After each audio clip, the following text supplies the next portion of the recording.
어제 이제 저는 캄보디아에 간지 이제 1년 좀 넘었습니다. 그래서 어제 이제 담임 목사님과 이제 이렇게 1년 됐습니다. 그리고 대화를 나누다가 목사님이 그래도 교인들께 좀 어떻게 지냈는지 보고를 좀 해라라고 말씀해 주셔서 오늘 좀 지난 1년 동안 짧았지만 참 많은 하나님의 은혜의 이야기들이 저희 캄보디아 가운데 있었습니다. 하나님이 주셨던 꿈과 또 하나님이 하신 일들을 좀 나누기를 원합니다. 제가 원래 선교 쪽에 마음은 늘 있었습니다. 그래서 재작년이죠. 재작년에 목사님께 저 개인적으로는 사실은 이렇게 캄보디아나 이렇게 평생 선교사로 이렇게 할 생각은 아니었고, 담임 목회를 나가기 전에 한 1년 정도 선교지를 좀 섬기고 준비하고 싶습니다라고 말씀을 드렸어요. 목사님이 부르시고는 캄보디아를 가면 어떻겠냐라고 말씀을 해주셨습니다. 캄보디아는 뭐 언어도 제가 전혀 준비가 안 됐고, 다른 곳은 그냥 1년 정도면 영어로 이렇게 하면서 지낼 수 있으니까 괜찮은데 생각해 본 적이 없어서 그 말씀을 듣고 이제 계속 기도를 했습니다. 기도하는 가운데 여러 상황은 뭐 못 갈 이유가 참 많았는데, 하나님이 제 마음속에 주셨던 감동은 어떤 거였냐면 이렇게 말씀해 주셨었어요. 캄보디아에 나를 찬양하는 청년들이 있다. 너는 그들과 함께 찬양하며 살고 싶지 않니? 라고 저에게 감동을 주셨어요. 그 감동을 받고 나서부터 제 마음속에 막 설레임이 생기는 거예요. 기쁨이 생기고 설레임이 막 생기는 겁니다. 믿음은 바라는 것들의 실상이라고 하지 않습니까? 그런데 그 기쁨과 설렘이 있으니까 제 마음속에 어떤 마음이 들었냐면, 제가 예전에 청년대학부를 처음 막 섬기고 담임 목사님과 함께 막 섬길 때는 정말 기쁨과 설렘으로 살았었거든요. 근데 어느 순간부터 그냥 제 목회 계획, 제 머리로 계획을 하고 제 마음속에 제 믿음에 바라는 것이 없더라고요.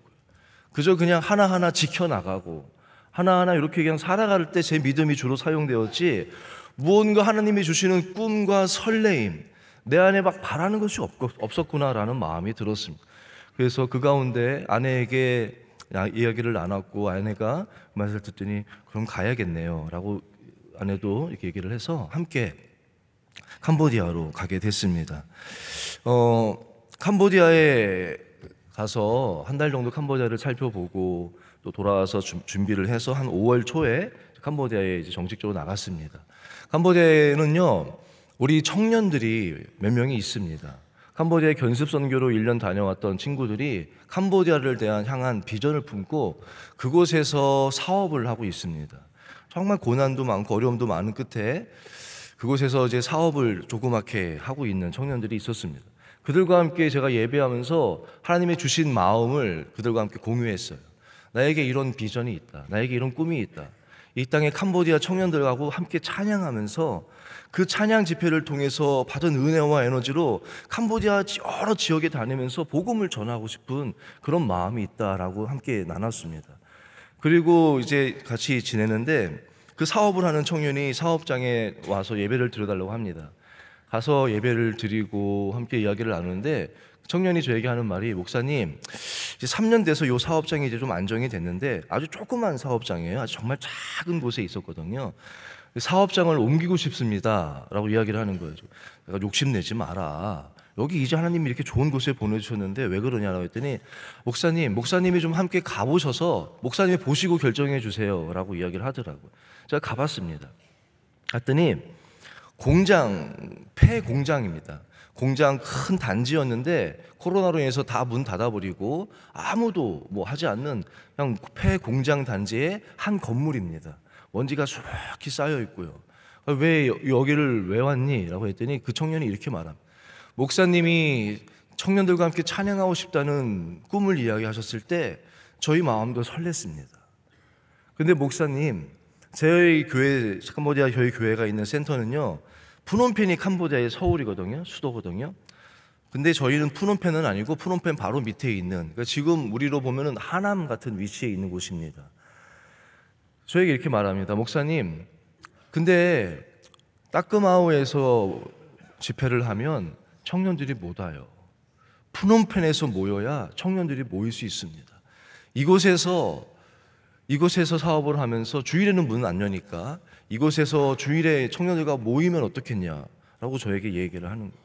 그 말을 듣는데 제 마음이 참 기뻤습니다. 감동이 되더라고요. 아, 주의 종이 말한 그 꿈을 우리 성도들이 이렇게 믿음으로 받아서 함께 꿈꾸고 있구나, 함께 이렇게 삶의 자리에서 꿈꾸고 있구나라는 것이 너무 기뻤습니다. 그래서 제가 함께 무릎 꿇자, 그 먼지 가운데 저희가 함께 무릎 꿇고 이곳에서 예배하는 곳이 되게 해달라고 기도하고 진행을 했습니다.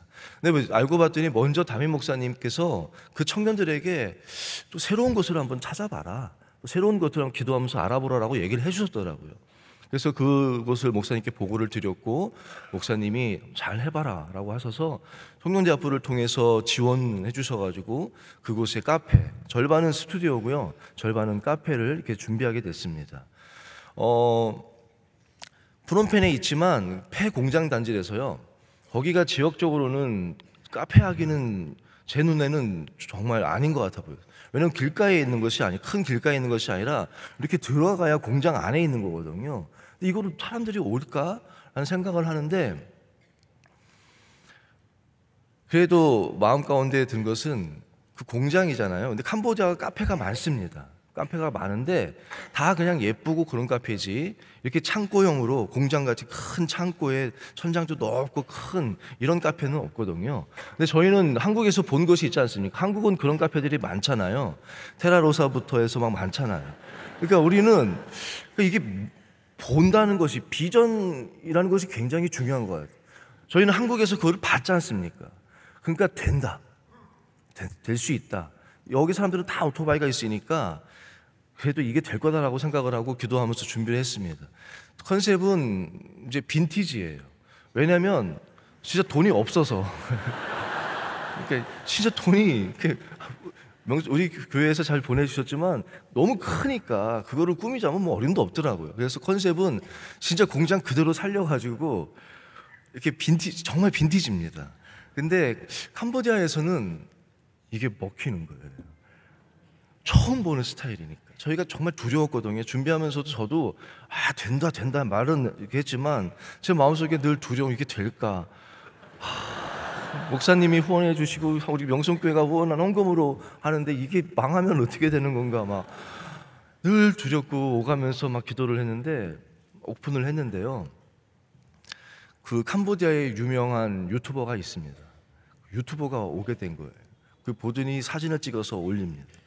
또 아주 유명한 또 인스타 스타가 있는데 그 청년이 왔다가 또 여기다가 찍어가지고는, 여기가 캄보디아 청년들한테는 와서 여기서 사진을 찍어야 좀 유행에 선도하는, 그 다 오는 거예요. 처음에는 저희가 좌석을 한 30석도 안 됩니다. 의자를 2번을 더 샀어요. 의자와 테이블을, 자리가 없으니까 한 번 더 사고, 그래도 없어서 또 사고, 아주 카페가 아주 잘 됩니다. 너무 감사하게 잘 운영이 되고 있고, 그곳에서 십자가를 걸고 너희는 세상의 빛이라 라는 성경 구절 하고 복음 이렇게 쭉 이렇게 보여주면서 우리가 카페를 하고 있습니다. 카페는 이렇게 잘 되고 있는데, 제가 생각했던 찬양 집회, 그것을 계속 기도하는데 제 마음속에 계속해서 이게 감동이 없는 거예요. 이곳에서 예배 드리는 것이 감동이 없는 거예요. 제가 처음 생각했던 예배는 뭐였냐면요, 그곳에도 한인 청년들이 많아요. NGO로 온 청년들이 많고 그런 청년들이 많은데, 이런 청년들을 만나보면 영적인 갈급함이 있더라고요. 늘 갈급해하고 청년들이 자기들끼리 모여서 기도회를 하고 있습니다. 근데 어떻게 할 줄을 모르고 이런 청년들을 만나면서, 그래 이 청년들과 함께 예배하자, 우리 이 청년들과 함께 캄보디아를 섬겨보자라는 마음이었거든요. 근데 기도를 하는데 계속해서 그게 아니라는 마음이 드는, 그 주된 이유 중에 하나는 뭐냐면, 이 청년들은 이미 캄보디아의 어떤 교회들을 섬기고 있잖아요. 그러면 그곳의 선교사님들은, 만약에 제가 명성교회에서 온 한 목사가 청년들을 모아서 찬양 예배를 드린다, 그럼 그 선교사님들 마음이 어떻겠습니까? 제가 이건 아닌 것 같다, 이건 아닌 것 같다. 그래서 주일에 모이지 말고 평일에 모여볼까? 라고 생각하는데 그것도 뭐 마찬가지인 거예요. 그래서 제가 계속 이건 마음속에 감동이 없다고 좀 기도를 더 해보자 하고 있었습니다. 그때 그러던 중에 저희 이제 교회를 섬기는 현지인 전도사님 한 분 계시는데, 의료 선교팀이 왔을 때예요. 의료 선교팀이 와서 저 지방으로 우리가 다 갔을 때 그 전도사님이 갑자기 도망을 가버렸어요. 다른 곳에서 조금 더 좋은 조건을 제시한 곳이 있는 거죠. 도망을 가버렸는데 그냥 간 게 아니라 전구도 다 빼고요, 전선도 다 가져가고, 우리 센터에 있는 오토바이, 또 자기가 신방할 때 썼던 뚝뚝이, 그거 다 가져간 거예요. 연락했더니 자기 거래요. 아니, 왜 너 거냐 했더니 자기가 계속 관리를 했으니까 자기 거라는 거예요. 아주 이제 뭐 그거는 뭐 가져간 거 괜찮습니다. 근데 이제 문제는 이 전도사님이 청년부를 담당했었거든요. 현지 청년부를 담당했는데 갑자기 가버리니까 담당할 사람이 없는 거예요.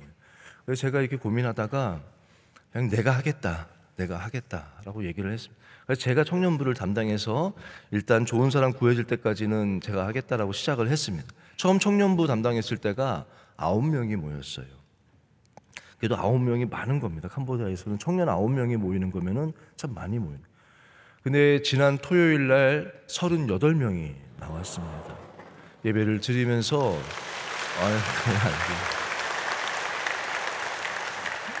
예배를 드리면서 청년들이 점점 뜨거워지고 기도를 하는데, 한 5주차쯤 됐을까요? 청년들이 함께 찬양을 하는데요, 정말로 성령의 충만함을 제가 느낀 거예요. 그러면서 하나님이 저에게 깨닫게 하신 것이, 한인들이 아니라 하나님이 말씀하신 캄보디아에 나를 찬양하는 청년들이 있다가 이들이었구나. 그러면서 캄보디아 청년들을 위한 찬양 집회를 해야겠다라는 마음을 주셨습니다. 그리고 그때부터 매월 목요일마다 기도로 준비하기 시작했습니다. 목요일마다 지금 4개월째 그곳에 가서 기도로 이곳에서 캄보디아 청년들을 찬양으로 깨우는 집회를 할 수 있게 해달라고 기도로 이제 준비하고, 지난 목요일까지 이제 4달 동안 기도회로 준비를 하고 있고, 드디어 이제 6월 달에 그 찬양 집회를 처음으로 시작하게 됩니다. 담임 목사님이 그때쯤 막 오셨었어요. 막 처음 그 청년부 시작할 때쯤 오셔가지고 저희 센터에 방문하시고, 저희 집 앞에다가 제가 그때 나무를 2그루 심었었거든요, 과일 나무를. 그걸 이렇게 보시면서 거기 잘 자라고 있었어요. 목사님 보시면서 하셨던 말씀이, 그래, 여긴 심으면 자란다. 그러면서 뭐든지 잘 해봐, 심어봐, 믿음으로 해봐. 그 말이 저에게 참, 청년부 막 심나 안 할 때인데 이제 막 심었는데 목사님이 심으면 자란다 이러시는 거예요. 그래서 제가 그 말씀 붙잡고 하나하나씩 하고 있는데, 드디어 이제 6월 달에 첫 시작을 하게 된 거예요. 근데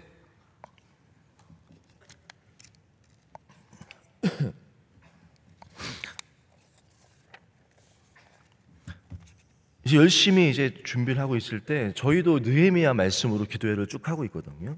그런데 담임 목사님이 새벽 설교인지 언젠지 느헤미야 말씀을 하시면서 이런 말씀을 하셨습니다. 하나님이 주신 꿈이 있으면 반드시 도전이 온다, 고난이 온다라는 말씀을 이렇게 느헤미야를 통해서 해주신 거예요. 제가 그 말씀을 듣고 저도 그때쯤 느헤미야의 그 부분을 함께 나누고 있었거든요. 그래서 우리가 영적인 싸움 아니냐, 영적인 도전이 있을 거다, 우리가 깨어 기도해야 되고 막 그런 설교를 이렇게 얘기를 함께 나누고 있었는데요,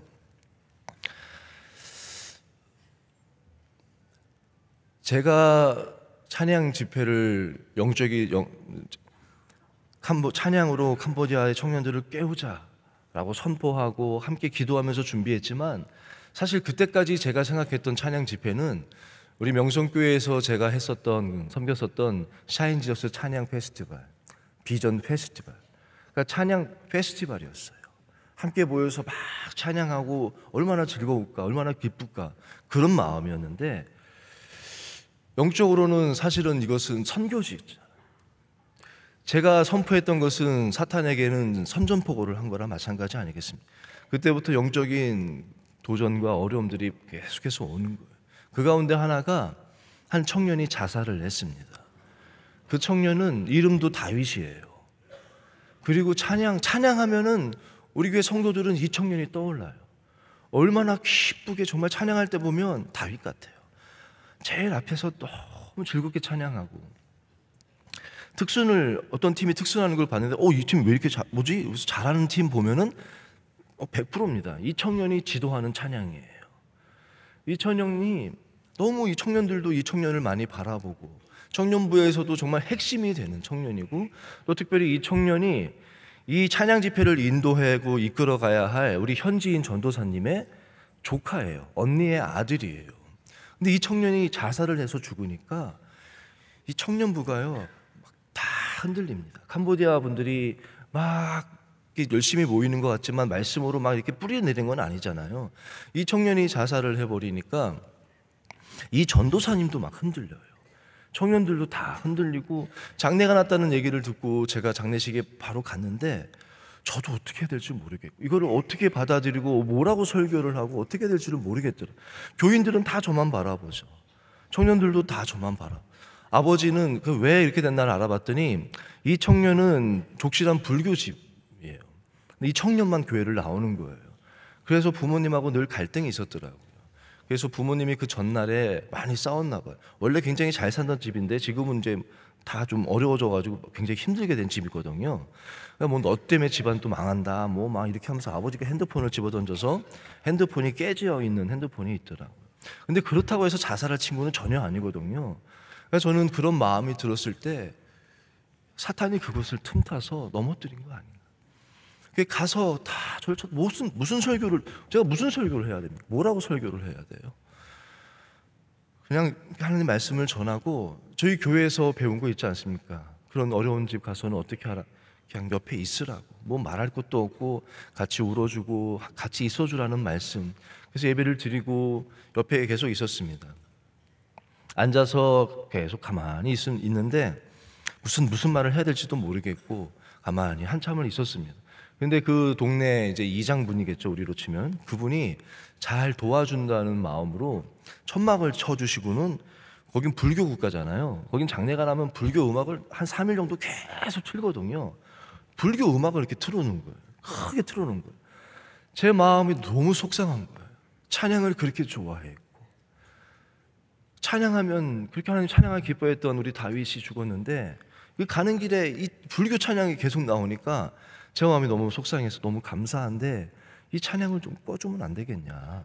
그래서 이 찬양 소리를 줄였습니다. 줄이고 제가 앉아가지고는 저라도 찬양을 부르고 싶었습니다. 그래서 찬양을 이렇게 한 곡 고르다가 제가 어떤 찬양을 불러야 될지도 모르겠다. 이 찬양을 봐도 가사가 안 맞고 다 안 맞는 거예요. 근데 그런 가운데 예전에 담임 목사님이 장례식 어려운 장례가 있었는데 그때 불렀던 찬양이 어려운 일 당할 때 나의 믿음 작으나 세월 지나갈수록 의지할 것뿐일세 무슨 일을 만나도 예수 의지합니다.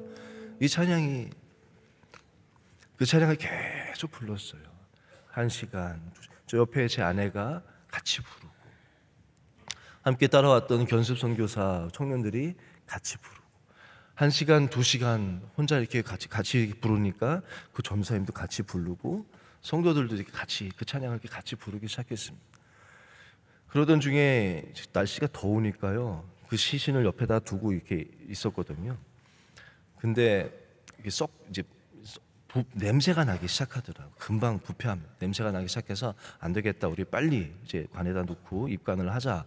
그래서 이제 하시는 분을 불러서 관도 빨리 사오고 해서 이제 그분하고 하는데 자살하다 보니까 사람들이 만지려고 하질 않아요. 잘 닦아야 되잖아요. 저는 원로 목사님이 뭐 장례 나면 다 목사가 닦고 누가 닦냐고 목사가 닦고 제가 처음 닦아봤습니다. 아내랑 저랑 닦는 거예요. 시신을 닦고 그 다윗이 대학교에 올해 처음 들어갔었거든요. 대학교 교복 입고 너무 좋아했었는데 그 교복 가족들이 입히고 싶다 그래서 또 다 벗기고 그거 같이 입혀주고 그리고 나서 관에다가 놓고 입관 예배를 같이 드렸습니다. 같이 드릴 때쯤 그러니까 이제 아버지는요 그 죄책감에선지 아버지는 아예 뭐 또 불교 신자니까 예배 때 오지 않고 저 집안 구석에 혼자 그냥 계속 땅만 바라보고 계시고, 어머니는 그 소식을 듣고 쓰러지셔가지고 바로 병원에 갔었거든요.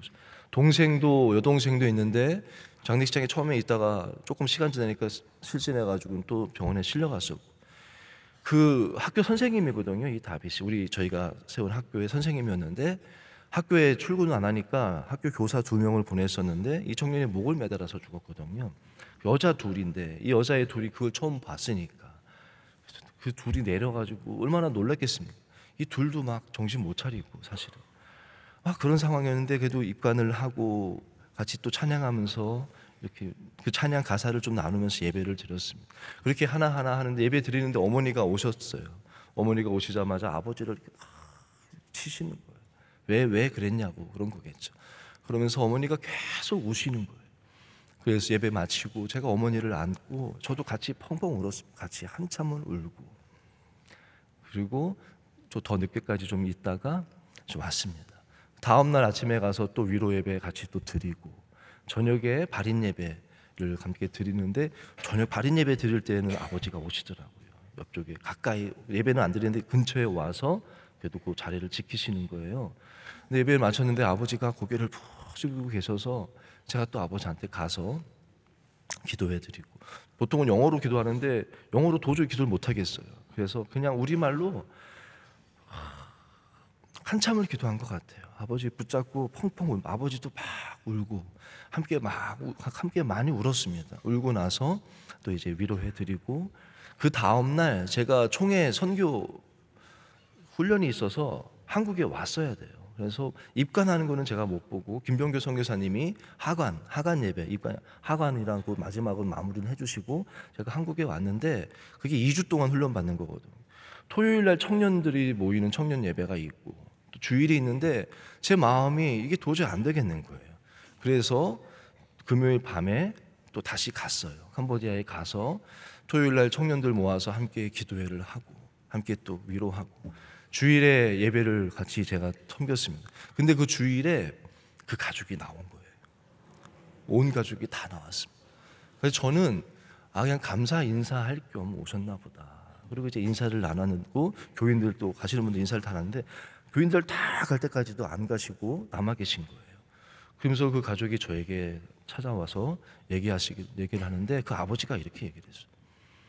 부처가 시키는 대로 다 했습니다. 정말 하라는 건 다 했습니다. 가짜입니다. 아무것도 없습니다. 저 이제 하나님의 자녀로 살고 싶다고 얘기합니다. 그러면서 그건 아니. 독실한 불교 신자는 여기다가 빨간 줄로 된 걸 매요. 그걸 평생 매고 다녀. 근데 저에게 가위를 가져와서 목사님 이걸 끊어달라. 자기는 두려워서 끊지는 못하겠대요. 대신 끊어달라. 제가 무릎 꿇고 기도해주고 그걸 가위로 끊었어요. 그 뒤로 이 가정이 잘 나와요. 주일 예배, 주일 저녁 예배, 수요 예배 다 나옵니다. 그 주 저녁 예배에 또 와서 그 아들 방에서 예배를 또 들어달라. 그 친척들이랑 좀 친척들이 두려워한대요. 이제 그 귀신 막 이런 것 때문에 그 아들 방에서 예배를 들어달라 해서 가서 예배를 이렇게 드리는데, 제가 섰는데 서고 보니까 그 자리예요. 근데 그 아버지가 그때는 제 옆에 와가지고는 무릎 꿇고 예배를 드리는 거예요. 그래서 제가 아버지 이야기 또 나누고, 청년들이 또 다 모였거든요. 청년들도 이 가정의 모습을 보면서 위로받고, 그거보다 더 큰 위로가 제가 아무리 무슨 말로 한들 위로가 되겠습니까? 이 가정의 모습을 보면서 청년들도 위로받고 교인들도 위로를 받고 함께 거기서 뜨겁게 또 기도하고 예배드렸어요. 그리고 더 좀 우리 교회가 단단해지고요. 이분이 그리고 나서 나중에 저를 이제 초대한 게 아니라 이제 한 달 되었을 때쯤에 이 다윗이 이제 한 달 중간에 이렇게 사고가 있었으니까 교사 월급이 이제 있잖아요. 한 주 나왔었지만 저랑 아내가 그달 월급을 가지고 그 집에 또 찾아갔어요. 그걸 전달해 드리려고 이제 찾아갔는데, 가서 또 예배를 드리는데 굉장히 밝아졌습니다. 밝아졌는데 함께 막 얘기를 하는데 음식을 이렇게 주시는데요. 이 가정에 준비한 건 아닌데 그 손님이 그 친척분들이 다 오셨거든요. 친척분들이 저한테 무슨 음식을 주냐면 귀뚜라미 튀긴 거, 뭐 이렇게 통통한 거 있어요. 아주 그게 거기선 비싸요. 뭐 벌레 튀긴 거, 뭐 벌레 튀긴 것들이 좀 다 그런 것들을 이렇게 꺼내는 거예요. 그리고 이제 청년 중에 한 명은 내가 어떻게 하나 보려고 핸드폰 꺼내가지고 이렇게 쥐 거예요, 저를. 근데 참 감사한 것은 저는 뭐 선교사니까 이거를 먹어야 된다 해서 먹은 게 아니라 저는 원래 메뚜기 잘 먹고요. 군대 있을 때 메뚜기 잡아서 튀겨 먹고 거 먹고 뭐 개구리 거 먹고 원래 그냥 잘 먹습니다. 뭐 메뚜기나 귀뚜라미나 뭐 벌레나 뭐 비슷하잖아요. 그래가지고 막 나 이거 좋아한다 그러고 막 먹었어요. 많이 먹었어요. 그랬더니 아버지가 할렐루야 이러는 거예요. 제가 깜짝 놀라가지고 저도 할렐루야 그리고 막 그 온 가족 제가 할렐루야 막 같이 막 할렐루야를 했어요. 근데 그 아버지가 뭐라고 하냐면 처음 봤다고. 한국 사람 가운데 이거를 먹는 분은 처음 봤대요. 그래서 너무 고마워하시더라고요. 근데 그걸 다 먹고 나니까요 치킨을 갖고 와요. 김치를 가져오시고 밥, 그러니까 다 준비해놨어요 한국식으로. 그러면 한국 음식을 주고 이것도 드실 수 있냐라고 해야 되잖아요. 근데 이걸 먼저 주고. 근데 이제 느낀 거는 그분들이 봐요. 저를 봅니다.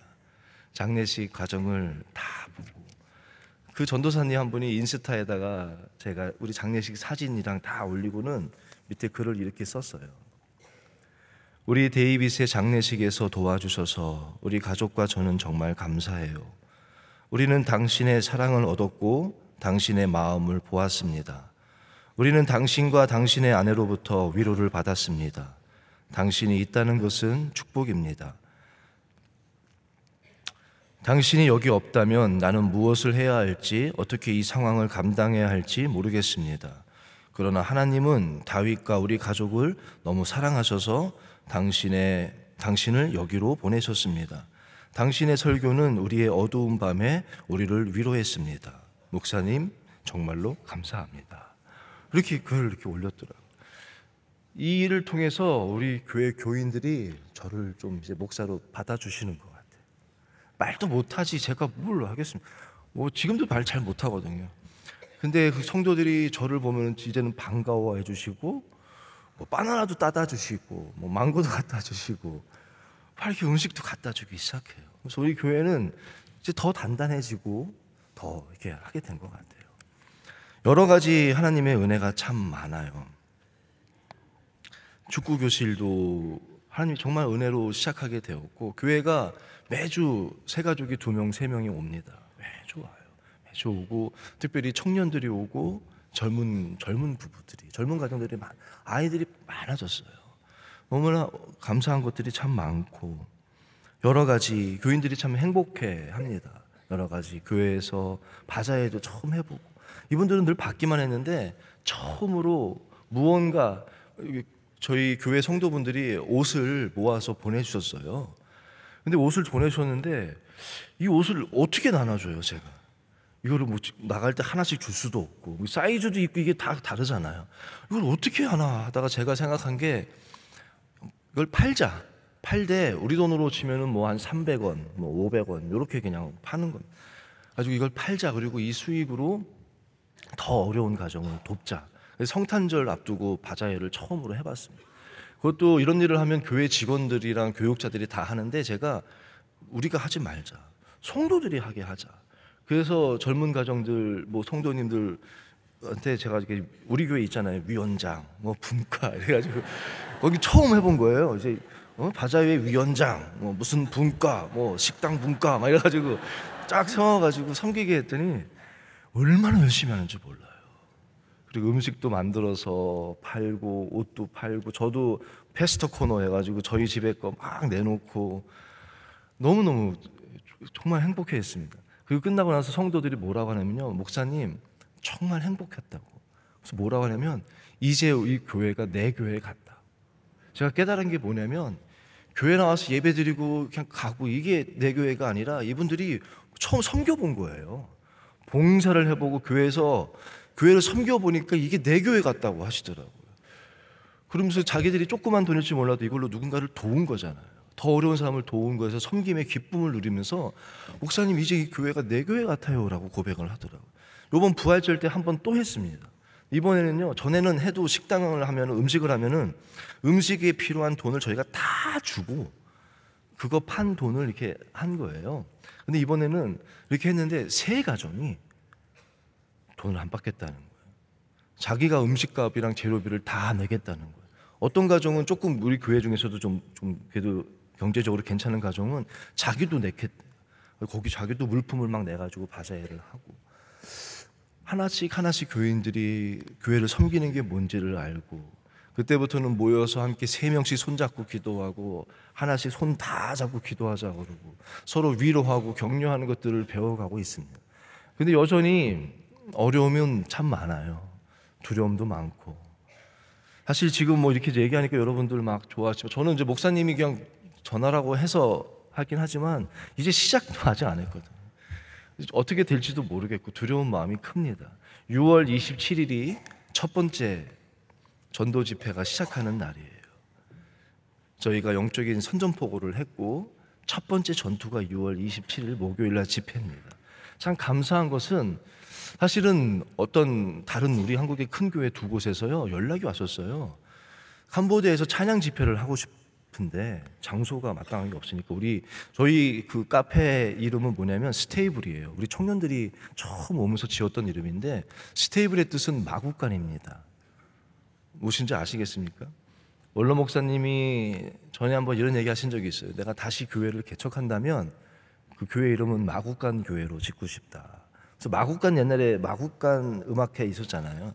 그때 감동받아서 정말 제일 작고 보잘것 없지만 이곳에 우리 주님이 오시기를 그 마음으로 마구간 그 집회 이름도 스테이블 집회입니다.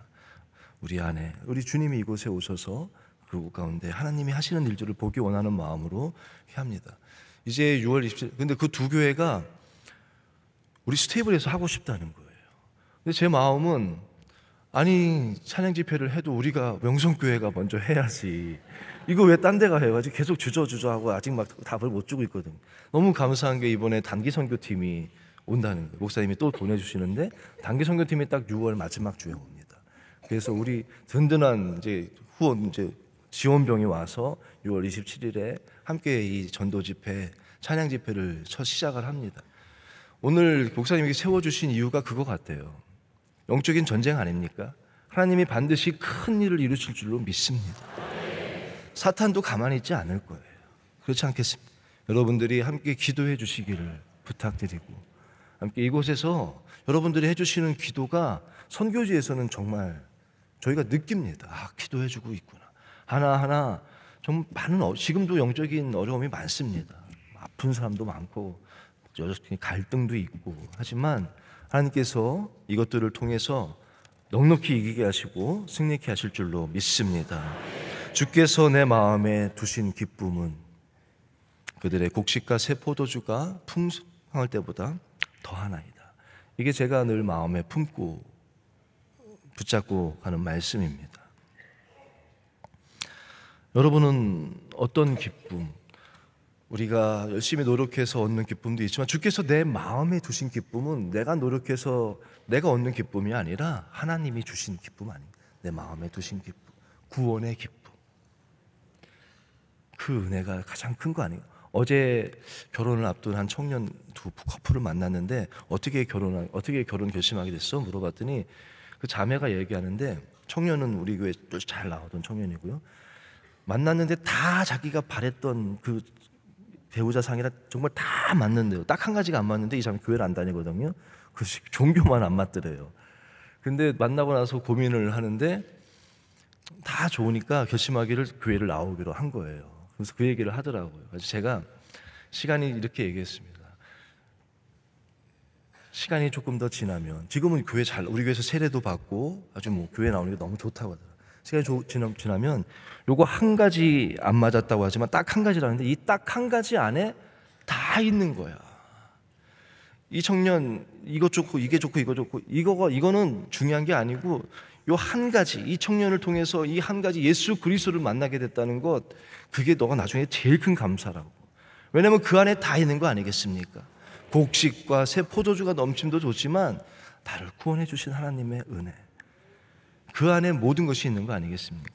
또 한 가지는 주께서 내 마음에 두신 기쁨은 나 같은 자를 자녀 삼아 주신 것도 너무 감사한데, 느헤미야 말씀에 이런 말씀이 2장 12절, 내 하나님께서 예루살렘을 위해 무엇을 할 것인지 내 마음에 주신 것을.